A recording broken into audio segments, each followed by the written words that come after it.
rumo a Minas Gerais, o palco do Teatro do Absurdo Brasileiro. Só que eu quero falar de lá, em relação a Minas Gerais dessa vez, pessoal, o fato que uma jovem transformou a fofoca e a extorsão como principal fonte de renda e passou a ganhar a vida desse jeito por lá, pessoal. Vamos tentar entender quem e por quê com o nosso repórter Rodrigo Costa, diretamente de Minas Gerais, para contar esse caso. Afinal, Rodrigão, bom te ver, meu irmão. Que história é essa? Palavra é sua. É uma história bem maluca que acontece aqui na região do Triângulo Mineiro. Uma jovem de 21 anos, Marinha, ela foi presa em Conceição de Alagoas, que fica aqui em Minas Gerais, após criar um aplicativo, um perfil em um aplicativo, né, de mensagens anônimas para difamar e chantagear moradores e também instituições locais. Segundo a Polícia Civil, a Aniele Souza Silva, ela estimulava usuários a enviarem relatos sobre vizinhos, colegas e empresas. Sem checar a veracidade, ela publicava as mensagens como se fossem fatos, como se fossem temas confirmados, assuntos confirmados e investigados. Os conteúdos, eles variavam, eram os mais diversos, desde acusações de traição e gravidez, a insinuações sobre orientação sexual e também violência doméstica, muitas vezes expondo nomes, os rostos das pessoas, as identidades.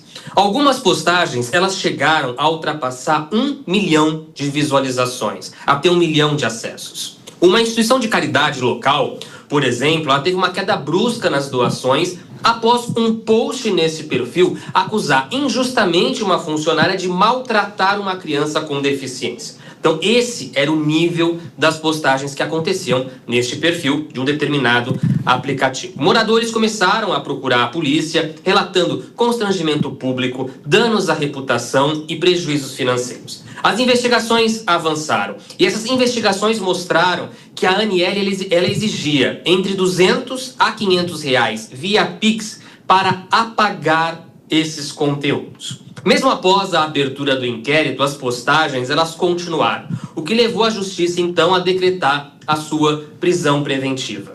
Em vídeos e áudios obtidos pela polícia, a jovem aparece negociando os valores para remover as publicações. A Polícia Civil de Minas Gerais teve acesso a esse material durante o processo de investigação. O perfil foi desativado pela Polícia Civil após a prisão e a Aniele deve responder por extorsão, crime cuja pena pode chegar a 10 anos de prisão. Outro detalhe importante aqui também é de que ela chegou a ser agredida por moradores em Conceição de Alagoas. Ela chegou a ser agredida por eles, teve que se mudar para Uberaba, que fica a 60 quilômetros de Conceição de Alagoas. Esse é outro fato importante também. A polícia continua acompanhando, pede para que pessoas que sofreram esse tipo de extorsão procurem pela Polícia Civil do Estado de Minas Gerais, justamente para que também seja acompanhado o caso. Mas é aí a internet, as redes sociais sendo utilizadas para o mal. E, em específico, existem registros também de que a Aniele sempre teve o sonho de se tornar uma influencer. Então, é esse o detalhe que a gente tem dessa história. Dentre tantos outros detalhes, né? Inacreditável. Obrigado, Rodrigo Costa. Sempre se surpreendendo. A gente segue aqui com a bancada. Meus amigos e minhas amigas, vamos, Gesualdo Júnior, acho que pela tua reação aqui já diz tudo, mas ajuda a nossa audiência aqui a dissecar o porquê talvez esse caso é representativo de algo maior, ou pior, eu até diria, na sociedade brasileira. Os crimes são os mesmos. Extorsão, estelionato, furto, injúria, calúnia, difamação, são os mesmos já previstos no Código Penal. É que os meios agora de consecução deles através da internet ganham uma projeção muito maior. Olha que extorsão sofisticada que essa moça fazia. De R$200 a R$500 para pagar posts de mensagens que poderiam constranger as outras pessoas. É o famoso e tradicional crime de extorsão, mas agora com uma dimensão muito maior. Morning Show segue a todo vapor para todo mundo nos ouvindo pela rede Jovem Pan de Rádio, mas vai para um rápido break e volta para vocês já já. Doutora Luciana, palavra sua. O que você extraiu aí desse caso específico dessa estelionatária mineira aí? Vai que é sua. O problema é estelionatária mineira, né? O adjetivo na parte que me toca. Pelo amor de Deus.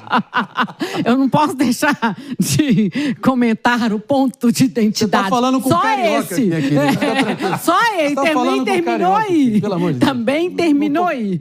Mas o que me chama a atenção, que ela começou a praticar esses crimes com a intenção de crescer nas redes sociais. Porque, como bem falou aí o nosso repórter, o objetivo dela era ficar famosa nas redes sociais, na internet. E dali, para praticar crimes, para quem não tem pudor nem escrúpulo, foi um pulo. Ela viu uma forma de ganhar, não só de ficar famosa, mas também de ganhar dinheiro com essa exposição, não só da esfera penal também, mas a gente tem ali a Lei Geral de Proteção de Dados e esquecendo que isso é crime.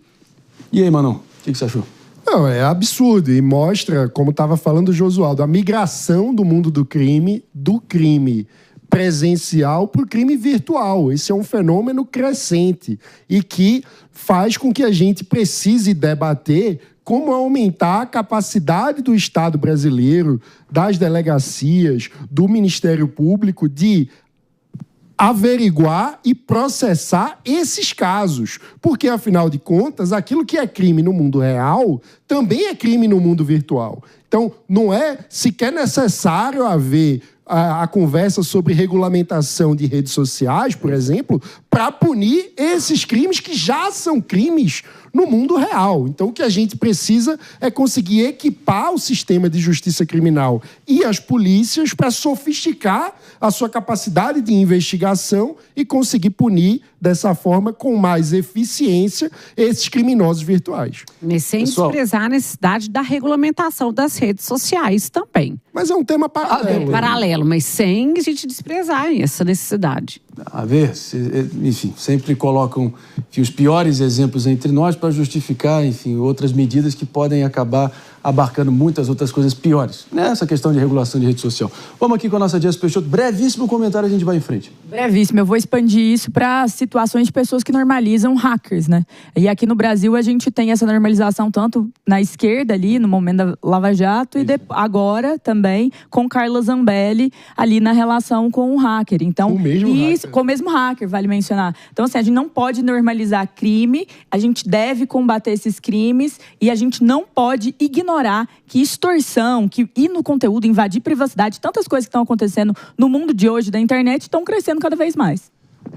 E já virando a página aqui no nosso Morning Show, em frente sempre, encarnando, invocando aqui o Martin Luther King Jr., eu digo a todos vocês nos ouvindo e nos assistindo que eu tenho um sonho de curtir a arte apenas pela arte, sem ter um debate político-ideológico vindo logo atrás. Isso porque